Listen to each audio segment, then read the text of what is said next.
todos muito bem-vindos a mais um episódio do podcast Sessão Entre Amigos. E hoje o meu amigo convidado é o Gustavo Santos. Tudo bem com você, Gustavo? Tudo bem, Vanessa? Se apresenta para nós, por favor. Boa tarde, pessoal. Meu nome é Gustavo, como a Vanessa comentou. Eu sou formado em Ciências Biológicas, mestre e doutor em Fisiologia. E atualmente eu sou professor da PUC Paraná e sou membro do Laboratório de Cronobiologia Humana da Universidade Federal do Paraná. Atualmente, a minha linha de pesquisa é sono na primeira infância e tem alguns projetos no qual a gente está estudando privação de sono em caminhoneiros e privação de sono de acordo com o tempo de deslocamento do local que a pessoa mora até o ambiente de trabalho. Então a gente acha que quanto maior o deslocamento, talvez essas pessoas elas tenham uma qualidade de sono menor, uma privação de sono maior, uma maior sonolência diurna. Atualmente são essas linhas que eu tenho seguido. E hoje o nosso episódio é a respeito do sono.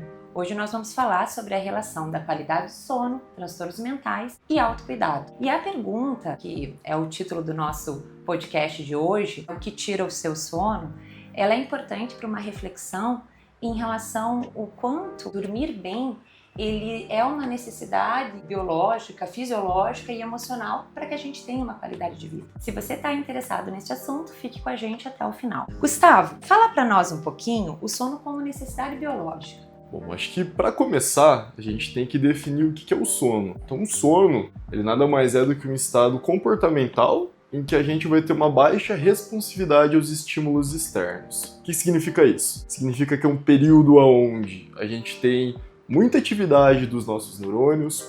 Por muito tempo a gente pensou que o estado do sono era um período em que a gente tinha uma inatividade, só que é bem pelo contrário. E é um período muito importante para a gente repor o nosso sistema energético, fazer a detoxificação principalmente do sistema nervoso, fazer o processo de anabolismo dos nossos tecidos. Então, por exemplo, a pessoa que vai para academia que quer ficar forte. Se a pessoa não dorme, dificilmente ela vai ter uma hipertrofia nas fibras musculares. E além disso, o sono é essencial para a regularização do nosso humor.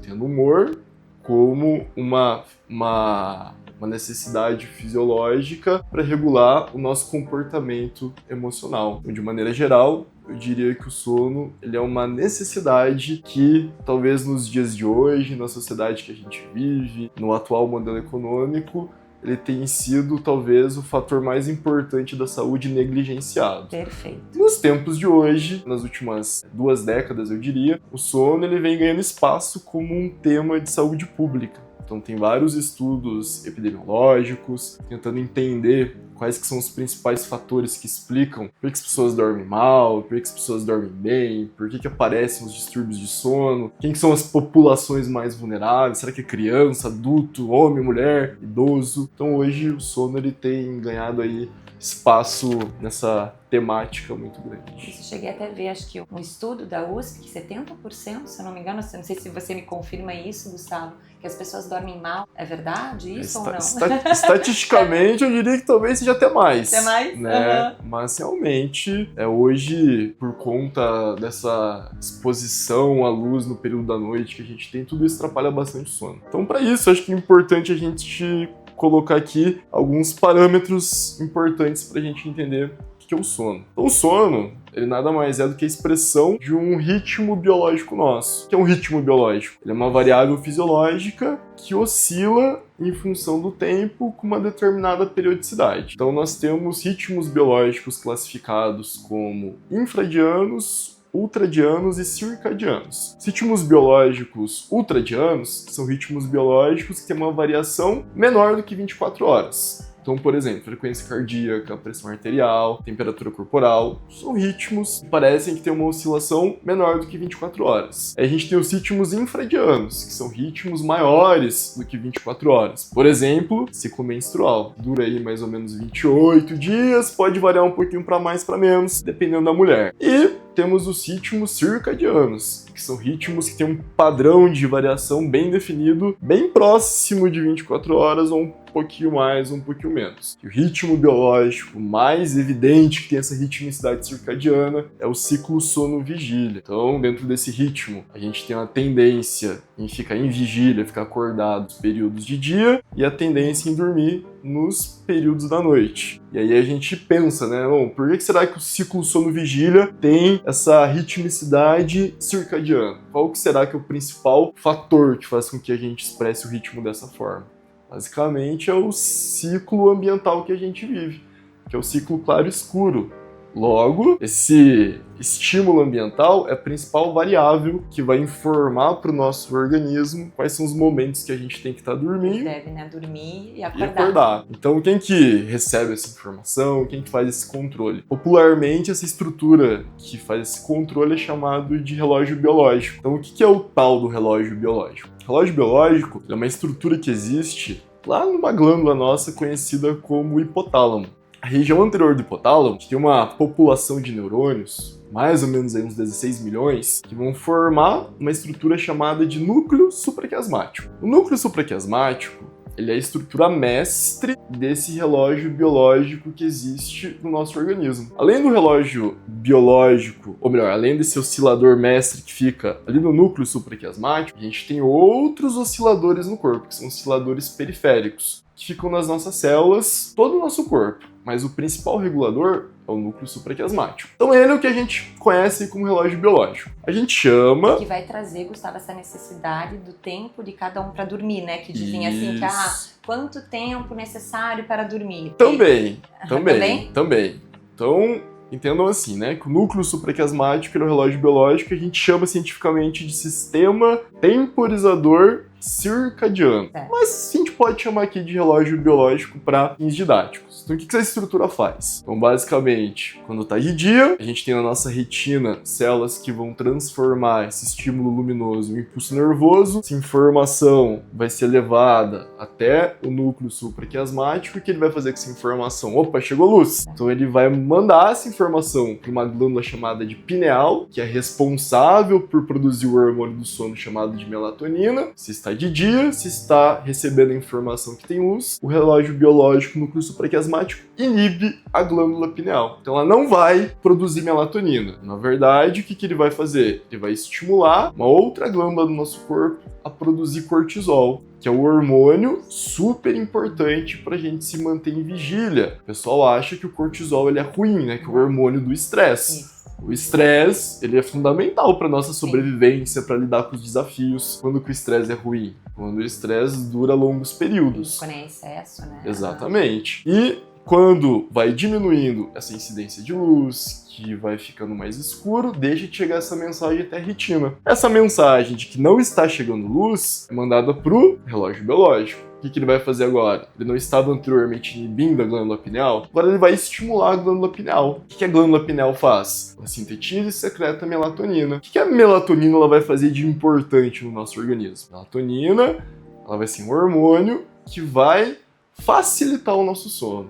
Então ela vai informar para o nosso organismo que está de noite, que está escuro, que é o momento da gente diminuir nossa frequência cardíaca, pressão arterial, temperatura corporal. Então, o momento no qual a gente vai começar a se preparar para fazer essa transição da vigília para o sono. Então, nos dias de hoje, por que talvez um dos motivos, né, do porquê a gente tem dormido tão mal, no período no qual deveria estar escuro, que a gente deveria estar se preparando para fazer essa transição da vigília para o sono, a gente se expõe o quê? A luz artificial, a luz de telas, de celular, de tablet, de TV. E tudo isso confunde o nosso relógio biológico. A gente chama essa confusão que existe, dependendo do grau, de desalinhamento do ritmo circadiano. Ou seja, ao invés do teu organismo ele deixar as suas funções fisiológicas aptas para você conseguir viver bem o período da vigília, ficar acordado com as funções cognitivas ativas, e durante o sono você tem um período de repouso de menor atividade, o relógio biológico ele deixa o teu organismo confuso. Então aí você tem dificuldade de dormir à noite, aí tem vontade de dormir durante o dia, e aí fica confuso o teu organismo.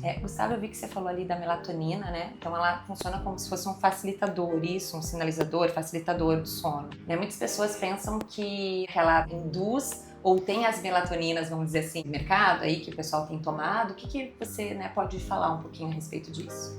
Bom, então pode ser um pouco triste, frustrante para quem estiver assistindo, porque nos dias de hoje, com a popularização das redes sociais, a disseminação das informações muito rápido, as pessoas acham que consumir a melatonina na forma de cápsula, que é a melatonina que a gente chama de exógena, que está colocando de fora para dentro do seu corpo, as pessoas acham que a melatonina ela vai ter um efeito que vai induzir o seu sono e que você vai dormir melhor. Na verdade, o que as pesquisas mostram pra gente? Parece que em algumas situações a melatonina ela pode ter algum efeito. Por exemplo, quando você tem uma viagem para o país com fuso horário diferente, para trabalhadores que são trabalhadores de turno, que trabalham de madrugada e dormem durante o dia, que tem essa síntese e secreção de melatonina perturbada, e para idosos. Mas assim, esse efeito da melatonina, ele é superestimado. Ele é um efeito pequeno. Então a revisão sistemática publicada mais recente mostrou o quê? Que tomar melatonina parece que ela ajuda você a adormecer mais rápido ela facilita, né, esse processo de adormecimento, facilita, mas não que ela... Não induz, né? Entre 7 a 12 minutos. Tamanho de efeito muito pequeno. Na verdade, a maior parte do efeito da melatonina, ela está associada com o placebo.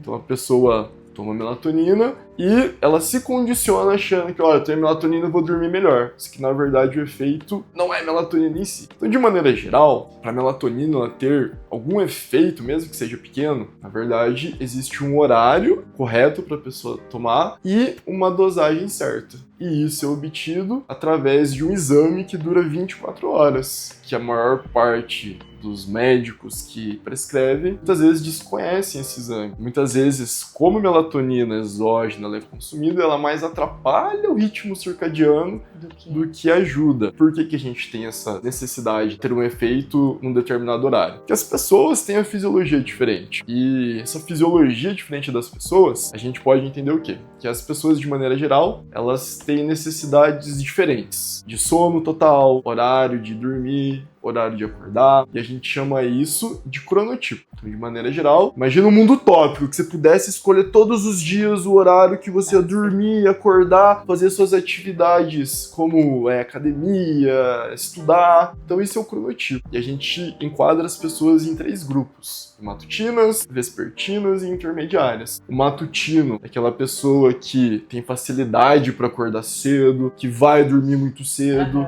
O vespertino, ao contrário, é aquele que sofre muito, que é taxado aí como aquela pessoa preguiçosa. Que, na verdade, não, é a biologia da pessoa. Então, o vespertino ele tem a tendência em dormir mais tarde, em acordar mais tarde. E, por exemplo, exercício físico nas horas mais tardias da noite. E a gente tem os intermediários, que são pessoas que estão ali meio termo, entre os matutinos e os vespertinos. E ainda, a gente tem os pequenos e os grandes dormidores. Então, de acordo aí com as diretrizes, as últimas diretrizes publicadas sobre a necessidade de sono, quando a gente é bebê, tem uma necessidade muito grande de sono, entre 14 e 16 horas, e esse sono ele tem um padrão polifásico. O bebê dorme muito de noite e dorme muito de dia, que é o normal. Até para quem tem filho e estiver assistindo, o sono ele é um marcador normal do desenvolvimento. Se não acontecer isso, talvez é um sinalizador que tem alguma coisa errada acontecendo no desenvolvimento. A partir ali do 3º mês, você tem que notar que a criança está dormindo mais durante a noite e menos durante o dia.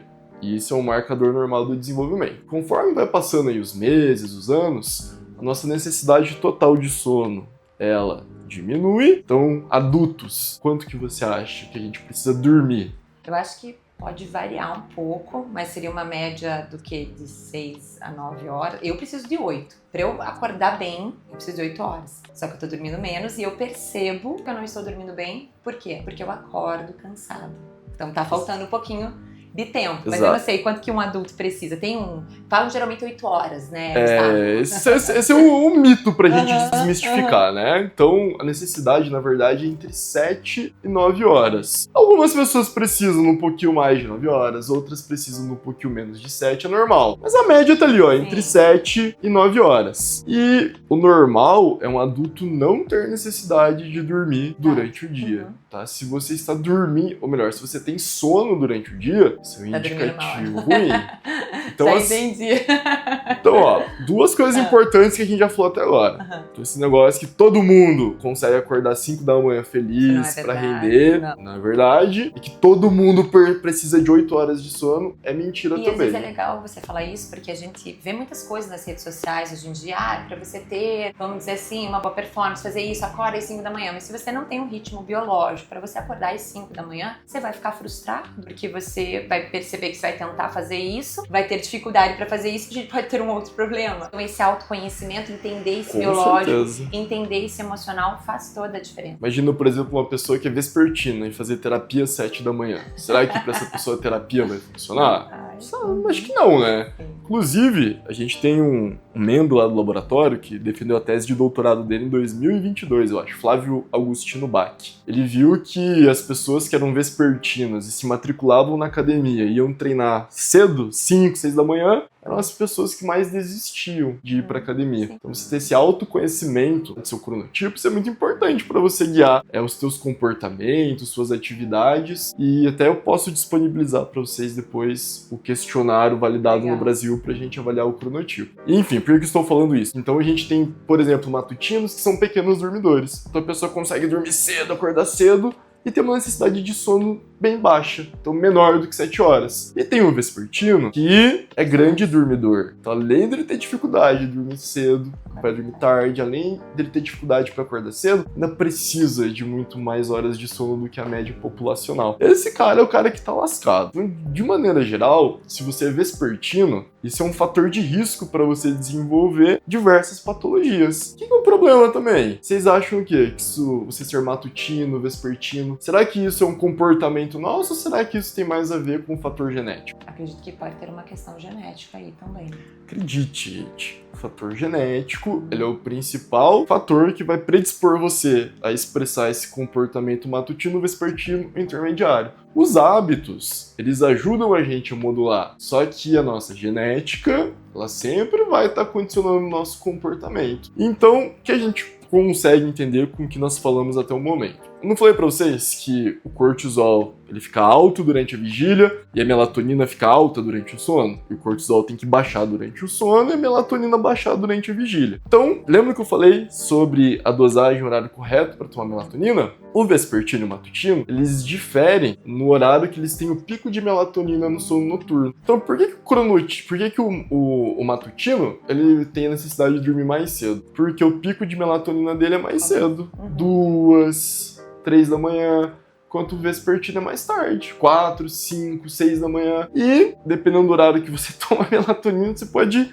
atrapalhar o seu ritmo circadiano. E isso também leva aí a gente a se perguntar, né? Quem será que sofre mais na sociedade moderna? Uma vez que a gente estava falando sobre ter sono ruim, se as pessoas dormem muito mal, quem que será que sofre mais? O matutino ou o vespertino intermediário? Acredito que o vespertino, por conta do horário comercial, das coisas que começam cedo e você ter que seguir esse horário. Exatamente. O vespertino, principalmente, ele tem um conflito entre o que a biologia dele quer expressar e a organização social do tempo. Aí você tem um desalinhamento do ritmo circadiano. E aí, isso abre margem para a gente ter incidência de diversas doenças. Por exemplo, hipertensão, diabetes tipo 2, obesidade, diversos tipos de câncer. A gente percebe que, por exemplo, mulheres que são trabalhadoras de turno, parece que tem uma razão de chance de desenvolver câncer de mama muito maior do que uma mulher que não trabalha por turno. Além disso, a gente tem os transtornos mentais. Então, essa população privada de sono, que tem o ritmo circadiano desalinhado, parece que é uma população mais vulnerável a desenvolver transtornos mentais, como bipolaridade, transtorno de ansiedade generalizado, transtorno depressivo. Isso, até antes da gente falar um pouquinho da privação de sono, eu gostaria que você falasse para nós, Gustavo, um pouquinho como que as fases do sono funcionam, assim, até pra gente poder entender, e daí a gente vai chegar um pouquinho nessa questão da privação, que eu acho que é extremamente importante a gente falar aqui. Ah, legal. Então assim, né, um ciclo completo de sono, ele dura mais ou menos 90 minutos. Então ao longo de uma noite de sono, você tem vários ciclos completos de sono. Então dentro desse ciclo de 90 minutos, a gente tem duas grandes fases do sono, que é o tal do sono não REM e o sono REM. Sono REM é aquela fase do sono que, se você observar a pessoa, ela tá movimentando os olhos, né? Algumas pessoas têm medo quando observam a outra dormindo e falam, nossa, tá movimentando o olho. É normal, tá? Faz parte. E o sono não REM, ele é subdividido em mais 3 fases, que a gente chama de fase N1, N2 e N3. Fase N1 e N2 são as 2 primeiras fases de sono, uma vez que a gente faz essa transição da vigília para o sono. Aquela fase do sono mais leve, a fase do sono que a frequência cardíaca, a pressão arterial, temperatura corporal começam a diminuir. Quem que faz isso? Quem que faz nosso organismo? Quem que sinaliza para o nosso organismo para diminuir essas variáveis? Melatonina. Tá? Por isso que melatonina. Exatamente. E aí, quando a gente entra no sono profundo, então depois de uns 25, uns 30 minutos de sono, a gente entra no sono profundo. O sono profundo é a fase do sono que a gente realmente descansa. Não é aquela fase que a gente vai ter regeneração tecidual, detoxificação do sistema nervoso. A memória também. Vai começar o processo de consolidação de memória. Então a gente tem estudos que mostram que parece que no sono profundo a gente tem consolidação principalmente de memória declarativa. E aí a gente tem isso dura mais ou menos uns 30, 35, 40 minutos, depende do quão privado de sono você tá. Você passa pro sono REM. O sono REM é aquela fase do sono que a gente sonha. E junto com esses sonhos que a gente tem no sono REM, também acontece consolidação de memória. Parece que são consolidações de memórias mais associadas com emoção. No sono REM a gente tem uma superativação do sistema límbico. Para nós psicólogos, a gente diz, né, quando perguntam o que é o sonho, a gente pontua um pouco a questão relacionada que são nossos medos, desejos, e tem as questões relacionadas à memória. Por isso que às vezes tem até alguns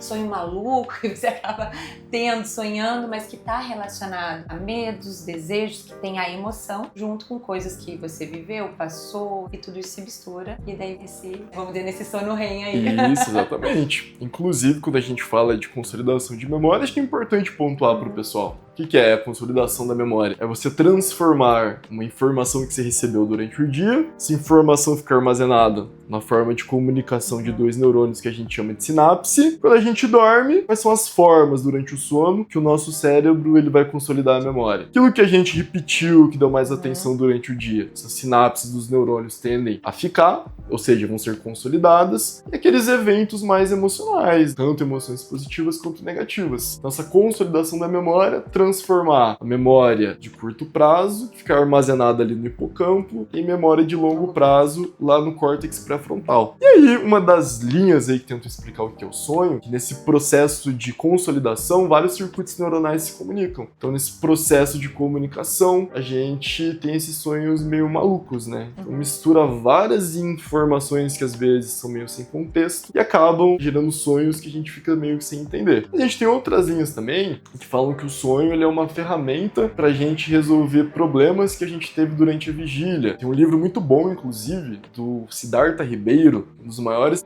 pesquisadores na área de sono aqui no Brasil, chamado Oráculo da Noite, que ele fala um pouquinho sobre essa função biológica do sonho. E essa abordagem dele, ele fala que o sonho ele é mesmo uma forma da gente se preparar, um mecanismo de sobrevivência para eventos futuros. Além disso, tem vários estudos que mostram que uma vez que você tenta resolver um problema, você não consegue. Você dorme, um cochilo mesmo, e depois que você acorda, você consegue resolver o problema. E entrando um pouquinho, então, na privação de sono, né, que a privação de sono, ela pode, enfim, né, às vezes até mascarar ali alguns, né, sintomas de transtornos mentais, como irritação, ansiedade, cansaço, e também até mesmo intensificar os transtornos mentais mesmo, né? Então, acaba sendo importante a gente entender um pouquinho em relação a essa questão da privação de sono aqui, mas aqui falando dessa privação por um período, né, Gustavo? Fala um pouquinho pra nós dessa questão, esses cochilos, ajuda, não ajuda, tá? Eu não dormi bem à noite, eu não estou dormindo bem à noite, percebo que acordo cansado, como que é? A primeira coisa que a gente tem que entender é como que a gente avalia o sono.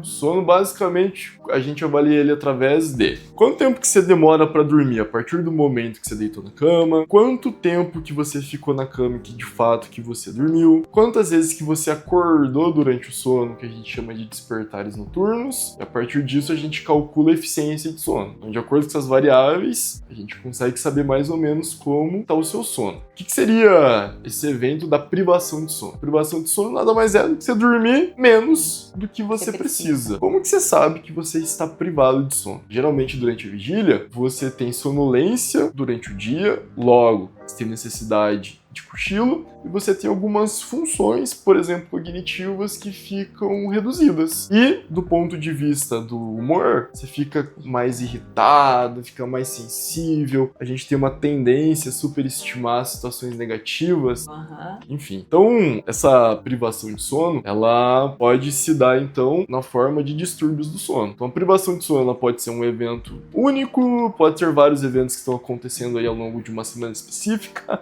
pode ser um mês inteiro, enfim. Então, privação de sono, às vezes, ela revela pra gente que tem um outro problema por trás. Qual que é o distúrbio de sono mais comum que a gente tem? É insônia. E aí, o que seria insônia? Insônia é a dificuldade de você iniciar o sono ou a dificuldade de você manter o sono. Então você dorme, mas você acorda. E daí você fica muito cansado no outro dia. E a insônia, dentro dos transtornos mentais, ela pode ser um sintoma normal do transtorno mental, ou a insônia ela pode ter uma relação bidirecional com o transtorno. Então, por exemplo, na bipolaridade, a gente sabe que durante a fase da mania na bipolaridade, é muito comum que a pessoa tenha o quê? Uma necessidade menor de sono. É normal. Tanto que muitas vezes as pessoas acham que estão com insônia, porque elas deitam, querem tentar dormir, não conseguem. Só que, na verdade, ela tem uma necessidade menor. Inclusive, isso é um marcador que a pessoa está na fase de mania. E algumas pessoas até pontuam, não só com insônia também, mas como,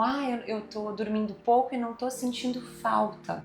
Porque realmente ela tem essa necessidade menor mesmo. E às vezes ela não percebe que ela está nesse estado. E essa não necessidade de sono é um indicador bem positivo para a gente poder perceber quem tem os transtornos mentais, enfim. E até o aumento do sono também. Pessoas que sofrem de depressão, quando começa a perceber, se a pessoa nem sabe do diagnóstico, às vezes até sabe, mas não se dá conta, e de repente ela começa a ter essa questão relacionada a este humor, a estar, vamos dizer, caindo, porque o sono ele vai sinalizar. Então eu começo a ter necessidade de dormir mais. Exatamente.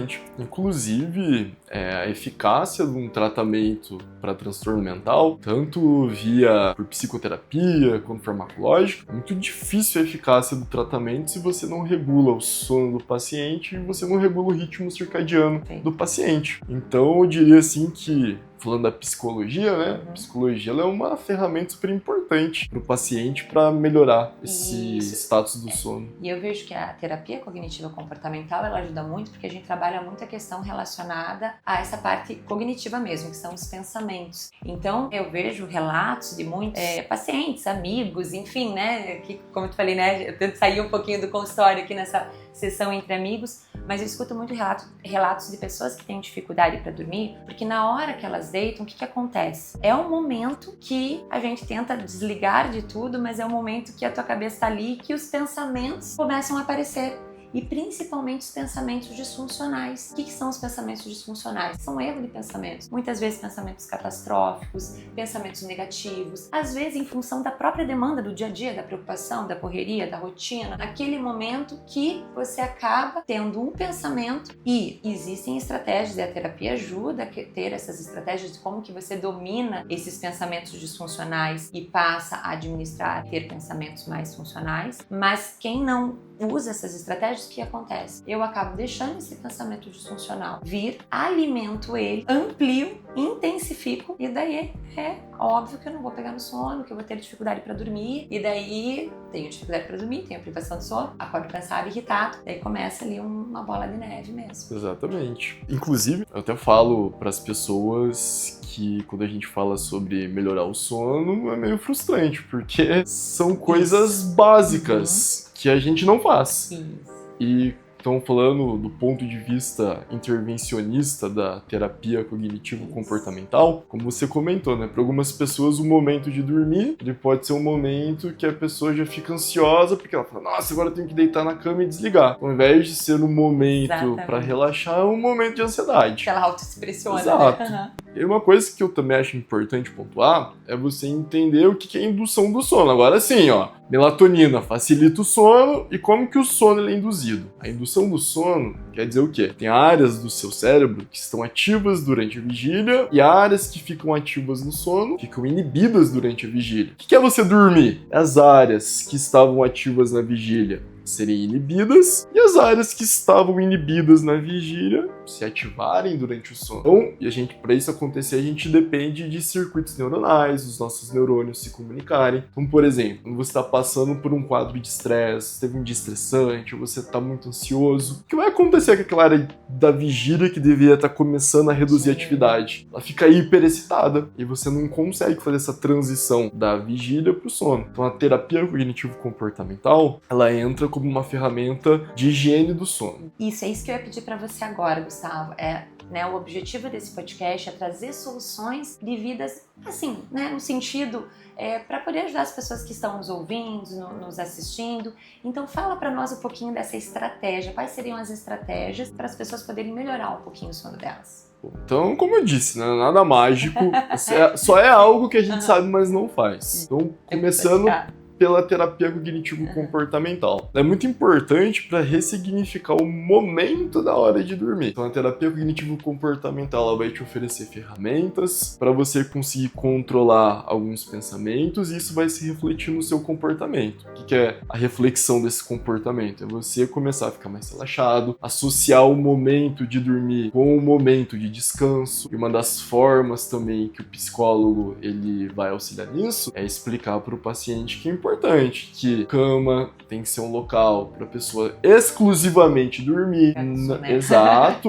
Não para a pessoa deitar lá, levar um notebook, ficar trabalhando, ficar mexendo no celular. Uma outra coisa que hoje atrapalha muito o sono, principalmente pela emissão da tal da luz azul, são os dispositivos eletrônicos. Isso já é bem relatado na literatura, Sim. Que é uma resposta dose dependente. Então, quanto mais você se expõe à tela de celular, mais você inibe a síntese e secreção de melatonina. Então, qual que é uma das recomendações? É difícil você ficar 3 horas antes de dormir sem se expor à tela, mas 40 minutos, meia hora antes de dormir, que você já não se expõe, já é o suficiente. Período da noite, coloca lá no seu celular, luz noturna. Vai melhorar, não vai resolver, mas vai melhorar muito do que você ficar se expondo ao celular com aquele brilho, emitindo a luz azul. Outra coisa, evitar o consumo de bebidas energéticas. Então, café, o energético mesmo tradicional, porque são substâncias que vão fazer com que o nosso sistema nervoso, ao invés de ficar inibido, ele fica mais ativado. Isso está associado também a você ter mais ansiedade, aumenta a frequência cardíaca, a pressão arterial. Então, ao invés de você estar se preparando para dormir,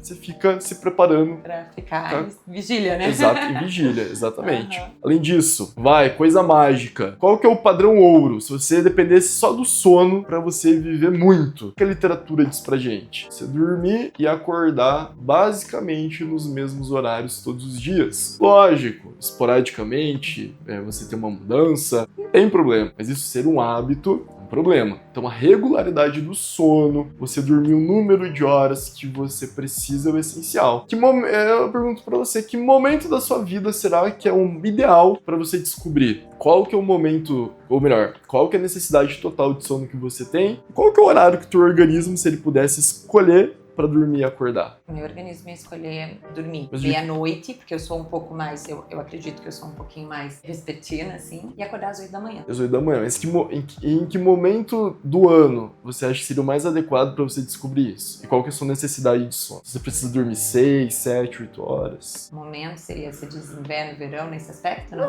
Suas demandas, assim. Qual que seria o momento? Nas férias. Nas férias. Porque você não precisa do despertador, porque o despertador, ele não deixa você dormir, você não descobre a necessidade, porque você sabe o quanto você precisa dormir quando você acorda descansado, não é? Exato, se você usa o despertador, ele está dizendo para você que você está interrompendo precocemente o seu sono. As férias é o momento de você descobrir qual que é o número de horas ideal que você precisa. Você descobre nas férias, você descobre o horário que você gostaria de dormir e acordar, e você tenta ver o quanto que isso se aplica para tua rotina enquanto você está ali durante o ano que você está trabalhando. Então tenta manter as horas de sono total. Se os horários não der, por exemplo, se a pessoa é vespertina, mas tem que acordar cedo todos os dias. O ideal é você dormir e acordar nos mesmos horários, dia de semana, final de semana. Tanto que quando a gente muda muito o hábito final de semana em relação ao dia de semana, a gente chama isso de jet lag social. Então é como se você viajasse para um outro país final de semana, que se mudou seus hábitos, e voltasse para o teu país de origem na segunda. Isso é um fator de risco para desencadear várias doenças. Muito interessante isso, porque muitas pessoas às vezes fazem isso, tentam repor aquilo que elas não dormiram ao longo da semana, no final de semana, e acabam desregulando bem, né? Já boa colocação a sua, porque não existe isso de vocês compensarem o sono. Vou dormir 2 horas na segunda, 2 horas na terça e 15 na quarta. A gente não tem rebote de sono. Tá? E exercício físico. Exercício físico é essencial para modular o nosso sono. Por quê? O exercício físico ajuda a gente a gastar energia. O exercício físico ele regula a nossa síntese e secreção hormonal. Que é o ideal é você não fazer exercício físico 4, 5 horas antes do horário que você vai dormir. Mas se você tem exercício físico na sua rotina, é essencial. Comer todos os dias no mesmo horário. Almoçar, jantar, tomar café da tarde. Café da manhã é essencial na rotina, Sim. tá? A gente tem vários estudos que mostram como que o café da manhã é importante para o estabelecimento do ritmo circadiano. E agora, o principal. Se de todos esses eu pudesse dar um único conselho, qual que é o melhor? Qual seria? Se expor ao sol nas primeiras horas da manhã. Exposição à luz natural é o principal modulador do nosso ritmo circadiano. Mas o que a gente faz, né? A gente não se expõe à luz natural durante o dia, se expõe à luz artificial durante a noite. E o ritmo circadiano fica perdido. Não precisa ficar 1 hora, mas 10, 15, 20 minutinhos que você consegue se expor. Isso já regula muito o seu ritmo circadiano. Inclusive, com população pediátrica, tem um estudo muito interessante publicado que mostrou que crianças prematuras estavam na UTI e quando a UTI simulou um período de dia com luz artificial e um período de noite sem luz, em comparação com uma UTI que não tinha isso bem delimitado, os bebês da UTI com o ciclo claro e escuro bem delimitado, eles saíram antes da UTI, tiveram melhores scores de saúde quando comparado com os outros bebês. Então, assim, a gente ter bem claro para o nosso organismo o ciclo claro e escuro é essencial. Muito. Acho que essa seria talvez a minha principal dica. Ai, legal. Então, né, nós vamos finalizando aqui, dizendo que o sono é vital, fundamental para você ter a qualidade de vida e às vezes a gente não dá tanta atenção. Até pela questão da demanda, da rotina, da correria ou de algumas prioridades que às vezes a gente acaba tendo, né? Como filhos, como trabalho, enfim, e isso a gente acaba não dando a atenção necessária para o sono. Então o sono é vital, por isso eu convido o ouvinte a refletir um pouquinho como que anda o seu sono e o que você pode, né, estar fazendo com essas dicas que não é nenhuma mágica, mas se a gente conseguir colocá-la um pouquinho em prática, a gente vai conseguir ter uma noite de sono melhor e descansar melhor e consequentemente ter uma qualidade de vida melhor. Eu agradeço, Gustavo, tá? Ter aceito o convite, né, ter esclarecido um pouquinho para nós a respeito do sono, certo? E convido as pessoas a compartilhar esse podcast com quem está precisando, com quem tem dúvidas em relação ao sono, quem está precisando mesmo entender e melhorar o seu sono. Acho que minha mensagem final é: cuide do seu sono assim como você cuida do seu físico e da sua alimentação. Que esse é o tripé aí pra gente ter uma boa longevidade e viver com saúde. Ok. Obrigada. Tchau, pessoal. Até. Tchau.